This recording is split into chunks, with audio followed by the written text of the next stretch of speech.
And hello again, it is Believe in Bruce, the channel where we help you get inside your own head so you can think, feel and act that little bit better. So the Andy Ruiz, Anthony Joshua rematch is nearly here.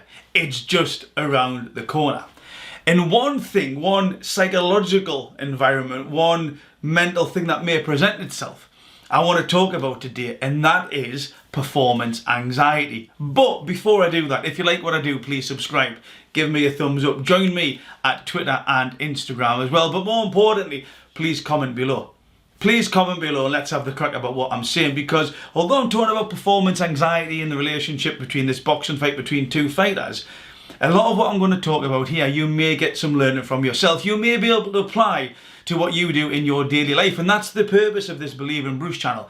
It's not only to share the stuff that I deliver to global clients, the information about mental health and well-being and psychological performance and all these tools, high-performing teams and individuals.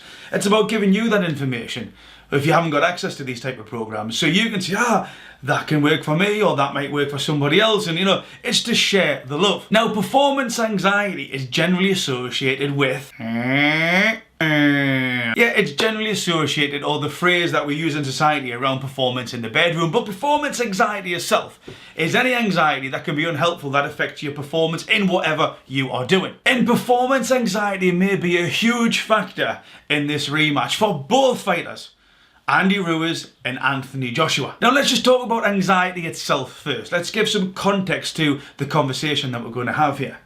Anxiety can be caused, and again, can be caused, this is not the only, but it's one of the primary functions. It can be caused by a sense of threat, a sense of fear. It's something what you look at that either is physical or mental, because again, our brain starts to react the same. But we'll see something that's fearful, we detect this threat, and then we start to produce certain feelings. This is where anxiety starts to take hold. So you either see it or you think about it, but it tends to result in the same thing. I mean, try it now. Think of a time out you've probably had something in your past where you've had an unhelpful situation, and then you've either thought about it happening, or if it has occurred, you've then revisited that. Alright, so it doesn't have to be physically in front of you. Just by you thinking about it can start to, tweak your synapses. The hormone regulation starts to change. You can actually feel yourself. You might see your hands, gripping or sweating. Your breathing rate increases. All of this stuff can be just come about by you thinking about it. It doesn't have to be actually physically present like some people think. But where anxiety comes into it is what I call my philosophy around thinking, feeling and acting. And this is relevant for this fight, it's relevant for everything, all right? Thinking, feeling and acting. So how we think about certain things, our glasses if you will, the lenses that we look at that situation through, will dictate how we feel about thinking. Right from the moment we start taking in data and processing that information, we start looking at certain data, we start bypassing other data, we'll start creating that reality inside our head. And often that reality that we start to create inside our head I'm just talking to my friend here, can be unhelpful. It can be done by trying to stay away from threats, trying to self-preserve. Great for saber-toothed tigers, not so great all the time in 2019. But how we think, feel and act, okay, the act's across here. How we act is a direct output, as massively influenced, I will say, of how we think and feel. Put those two together, boom, you're going to get the action. Ask yourself this question. What is the difference between Monday morning and Friday afternoon? You go into the office anywhere in the world. All right, not anywhere in the world, because some different countries have different weekends and etc, etc. But on the first day of the working week, you go into that office and there's generally humdrum, gloom, people need to crank themselves up in order to get into the groove. You go into that same office on a Friday afternoon, or their equivalent of a Friday afternoon, it's party time, it's high five, everybody's skipping out the door. You may have even done this yourself. But that party you're going to on the Saturday night at the weekend was always there, but yeah, it just seems so far off on Monday morning. But the biggest difference between Monday morning and Friday afternoon is the way we think about it. How we think about Monday morning dictates how we feel about it. How we think about Friday afternoon dictates how we feel about it. Our hormonal regulation is key. Thinking, feeling, put those together, we get the action. And the lens that we look through, the glasses that we choose to put on a particular situation, is absolutely paramount to us being in control of our thoughts, feelings, and the actions that we then produce. And I want to talk about the limbic system. Yeah, when I do these body language analysis, I talk about the limbic system. That sort of central part of the brain, yeah, that everything else is then around this. And I want to talk about the hippocampus, the amygdala, the hypothalamus and the thalamus. Those 4 areas, and there is some more, but those 4 key parts there of the limbic system. Yeah? That they perceive threats, they perceive the things that could cause us harm. Now again, it doesn't have to be a saber-toothed tiger, it doesn't have to be Andy Ruiz or Anthony Joshua going to take our heads off. It could be somebody not getting back to you on a text message, somebody ignoring you, somebody doing something that you've then picked up on and thought that doesn't look positive. All of these things start tweaking with these parts of the brain. And when this starts to take over, when these areas of the brain starts to take over, we become more emotional and we become less logic. That can be dangerous from a performance point of view. And all of these parts then start to interact with the prefrontal cortex. Yeah, the prefrontal cortex. That's our reasoning part of the brain, the logic, where we try to assimilate information then and come up with, being and reason and why we do certain things. That is the area, but these then can take control of that. We start losing the ability to reason, and it's this part, the fight or flight mechanism. When we talk about the amygdala, that's generally as part of a system recognized within the brain, as being our danger center. Yeah, this is where it will take control if we need to react to a certain threat.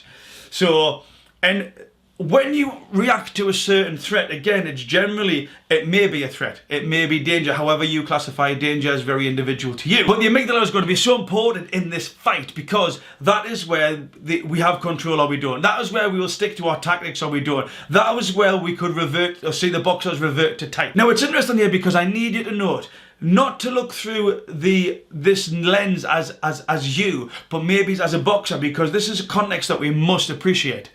Andy Ruiz and Anthony Joshua are fighters. They are built in certain ways. Their brains are, connected, and they work in certain ways that allow them to fight. That's the reason why they are fighters. A lot of people aren't fighters because they're not wired to be fighters. They can't handle those situations. They can't handle the build-up. They can't handle the tension, etc., etc. So we must explore and, accept that their brains are wired to become fighters because they are fighters. So the fighting part of it, probably, about getting knocked out and stuff like that, that would worry some people, doesn't worry them because that's the career that they've chosen. Yeah, it's not the pain that worries them, it's not the knockout, it's not the actual physical fight. Where this anxiety comes from external stimuli that sits outside of the actual fight itself. Now some people's amygdalas are different to others. Yes, some people can handle pressure, some people can't. I don't know if you've ever saw, it's called Free Solo. It's a guy called Alex Holland, and he climbs up El Capitan without a rope. And they do this MRI scan on him where they show him different pictures that should elicit fearful emotions. And what they find is that his amygdala very rarely fires. It's like, the responsiveness levels is down here to a normal average person, which is way up here. But that's why he can climb mountains with no ropes on. Because what he needs to do to experience fear, to feel fear and anxiety, is way above what the average person on the street would do. But that allows him to, be 2,500 foot up a mountain without a rope and just hanging back on 2 fingers as if there's nothing the matter. So where the anxiety could come from is maybe that internal narrative that we've got, what I call that inner voice. From the moment you wake up to the moment you go to bed, you've got this inner voice, and please reflect on you. Do you recognize it? Are you aware of it enough so you can become in control of it rather than it in control of you? Don't do this, you'll feel, people will say you're an embarrassment, don't start, you'll never succeed. All of this type of stuff that Bob just talks about constantly. From the moment I wake up to the moment I go to bed, blah, blah, blah, blah, blah, Bob's there. Do you recognize it in yourself? Do you recognize those negative thoughts that sometimes you have, because they can be the cause, or at least the starting point, the trigger, if you will, for anxiety to occur? So they might be fearful, and their anxiety could start to creep up about the loss itself. Not the pain, not the boxing, but the loss itself. How will that impact me? How will that impact me? How will my family perceive me? How would the fans perceive me? What do I do after this? Where do I go? It's the external stimuli, the loss, the fans, what do I do next? What will my family think of me? What will my friends think of me? Etc. What I call, outwardly external stimuli, these thoughts could be the reason that actually through a series of events stops them from performing. Thinking, feeling and acting. Thinking, feel and acting. And again, we're going to talk about, it's the lens that you look through could absolutely be paramount to allowing them to perform to their most optimized state. So there could be narrative playing out here in their head. For example, Anthony Joshua. He's coming off the loss to Andy Ruiz, who he's now fighting. And the brain, because we try to stay away from danger, it could be making a statement such as, well, I lost last time, so I will lose again. Unfactual. Incorrect. Think about it differently. Just like Andy Ruiz, like, I won last time, so I'll win again. Unfactual. Yeah, unfactual. The only fact that we know is Anthony Joshua did lose. Past did. Andy Ruiz did win. Past tense did. That gives us no guarantee of anything moving forward. It is a new copybook. It is a new piece of paper. It is a blank piece of paper that the future will be written on. So anxiety presents itself either physiologically or psychologically. From a physical perspective, yeah, our hands might start to sweat. Our mouth may go dry. Our breathing may increase. Our heart rate may go up. All of this stuff here can be helpful, but there will be a tipping point where it becomes unhelpful. And then from a psychological point of view, nervous, apprehension, but also discomfort. Remember, we're talking about body language. You look for signs when people are comfortable or, where they are in discomfort. There here, we are in a very uncomfortable situation when anxiety starts to go past that tipping point where it stops to become helpful and it starts to become unhelpful. Now the big thing I need to realise, anxiety is the most common, as far as I'm aware, or one of the most common mental conditions. But we also need anxiety, alright? We also need anxiety to live, to work, to optimise our own performance. Again, it's from helpful to unhelpful. There's a tipping point here. What we want to do, and again, your tipping point will be different to mine, when it goes past that sweet spot, that's where it becomes unhelpful. So for example, me, I do within my corporate job, all right, when I go all over the world talking to different organizations, I generally end up having to speak to a large group of people. 1,500 people is the largest group that I've ever spoke to. And I do not like public speaking. I can sit in here in my office and talk to the camera, and it's just me and the camera, and I love it. Alright, but when I go and speak in front of people, I don't like it. It makes me uncomfortable. I get all those signs and symptoms that I just talked about before, but it doesn't make it bad, alright? It doesn't mean that I am weak. It doesn't mean that I'm a failure. It doesn't mean that I need therapy or anything like that. Because anxiety is a sign that your body is getting prepared for something. It's saying, hello, brothers and sisters. I am here. I am your friend. You know that there is something coming up that you are perceiving as a threat. So I'm starting to give you this energy so that you can optimize your own performance. I wouldn't want to take my anxiety away. It's one of the reasons why people connect with me, because they can see I'm authentic. I put my heart on my sleeve. I put the cards on the table. It allows me to prepare. It doesn't affect my performance in a negative way. And if anything, it enhances my performance. So when you've got two boxers going in the ring, they will naturally feel anxious. It's their bodies getting prepared for it. Yeah, their bodies are telling them that they're going for a fight. They do the warm-up, they get the sweat on. Yeah, they go into the ring, they are getting ready, their heart rate will go up. Yeah, they will start breathing because they are getting prepared for a threat. They're getting prepared for a confrontation. When we talk about the amygdala, the fight, flight or freeze response. Alright, freezing, that's generally the one where we look at, okay, freeze, boom, there's a threat. Like if you're sitting in your living room at night and someone knocks on the door at 9:30, everybody freezes. It's a natural response. Who's that? I don't know. The next one tends to be flight. Alright, so it's freeze, flight, and then fight. That's generally from a biological standpoint. We'll freeze to try and assess the threat. If there's a threat, what we'll try and do is run away if we can, because that's the most safe option. And if not, we'll fight. Some people don't ever flip into that fight mode. They'd rather just freeze and hope that it goes away. That often doesn't occur. But we all go through this, the fight, the flight or the freeze. One of those options come around. But the boxers, they haven't got that choice. They can't freeze. They're not allowed to freeze. Well, if they freeze, they will get beat. They can't run away. It'll be quite interesting. I think I saw a heavyweight a few months ago come into the ring, the bell went, and then he did actually nick off. That's quite uncommon. So the only real option that they've got, that these two beautiful boxers have got, is to fight. So that anxiety is needed. It's absolutely needed to prepare the body for the physical task and mental task that's about to occur. But it's that sweet spot. Does it go from helpful to unhelpful? Does it go from motivated to overwhelming? This is what we're going to see with the two boxers. But also yourself as well. Reflect on maybe some unhelpful situations that you found yourself in, or the lens that you were looking through didn't allow for the best version of you to show up. What other lens could you look? How else could you have looked at that particular situation here? Think, to make you feel a little bit different. Put those together to get a better performance. If we're more calm, we're more logical, we're more likely to get that best performance out of us. We're more likely to be the best version of ourselves. And one tool that we're going to discuss here, how you can become the best version of yourself or give yourself a better start in any situation, is to look at the perspective that we put on something.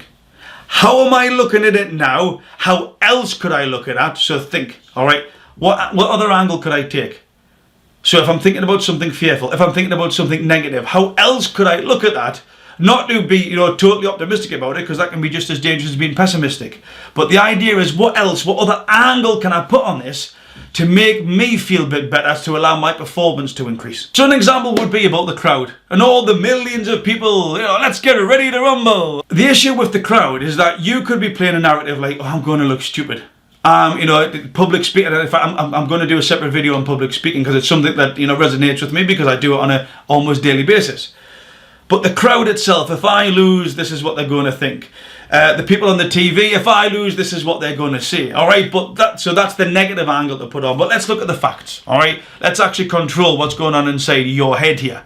The facts are: imagine you're going with your friends to watch the boxing. All right, and you've actually got a ticket. You could be sitting at home, but let's just say you've made the journey to go to the arena and you've got a ticket. From the boxer's perspective, the boxer can sometimes believe that if they lose, that it massively impacts everybody. But the truth is, brothers and sisters, nobody really gives a shit. That is the genuine truth. Because imagine yourself as a member of the crowd. You're going to the boxing event, you call your friends, you go around, you have a couple of beers. You then get a taxi into town and you go to a few bars, etc. So you all drink, and then you make your way to the event. And bearing in mind there will be a few bouts on before the main event. Yeah? So you go to the main event comes on, somebody wins, somebody loses. Now, regardless of who won and who lost, your night does not change that much. You're still going to go to your pals, you're still going to go to the taxi, you're still going to go to the bars in the town, you're still going to go to the arena, you're still going to watch the rest of the fight. There's maybe a 5-10 second window where you've got to have self-restraint and be able to control your inner voice. But as soon as that bell, regardless if that boxer's won or lost, everybody starts piling out. I've got to get out the stadium. I've got to get into a taxi. I've got to go to the nightclub. And in a moment, because remember, you're interested in you. You're not interested in the boxer.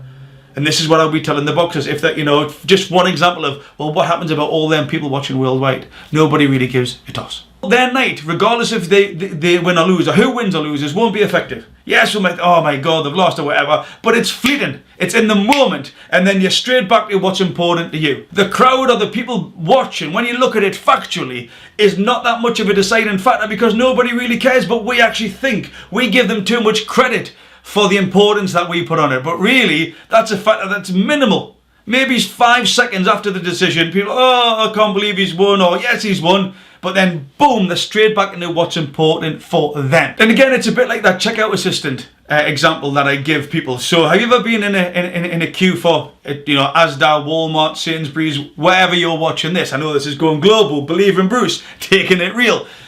But you're in your own little world then, and all of a sudden, that one person in front of you who's with the checkout assistant, in your mind, they're taking too much time. They are not being as quick as I want. They should shut up and get out the door so I can get because I'm more important than them. But it's not the fact that this person is taking too much time. It's the lens that you're looking through, the situational perspective that you are put, that's making you feel that certain way. Another way, another pair of glasses that you could put on and look through would be, all right, that lady is 85 years old. This might be the only social contact she gets that day. So you know what? I'm actually quite happy to just wait for another minute. For her to talk to that person that she may, never have talked to somebody for the full 24 hours, but I'm going to give her the space to do that because that makes me feel good. The same situation, but you've just put on a different lens to look through that, has made you feel a certain way. Put those two together, you're going to perform in a different way, and that way is more helpful to you. So again, performance anxiety, it does exist. It's generally associated with this, but it's that, it's any physical thing, any mental thing that we're going to do. Anything where our stress levels affect us unhelpful can be the cause of performance anxiety. One of the best tools that we can do is look for the facts. Yeah, help us run back down what I call my ladder, and I will be discussing that on another video. But look at what other option you could give yourself. What perspective could you do? Again, it's not about kidding yourself. It's about looking at it from a different way, a more helpful way, to help you think, feel in ways that benefit you. Put those together and you're going to get a better performance. If you want to see my gloves are off body language assessment, the link is below. And also, when they come together today for the final press conference, I will be doing a body language assessment on that, and I will be posting that video either tonight or tomorrow. So please put your notifications on. Believe in Bruce, helping you think, feel and act that little bit better.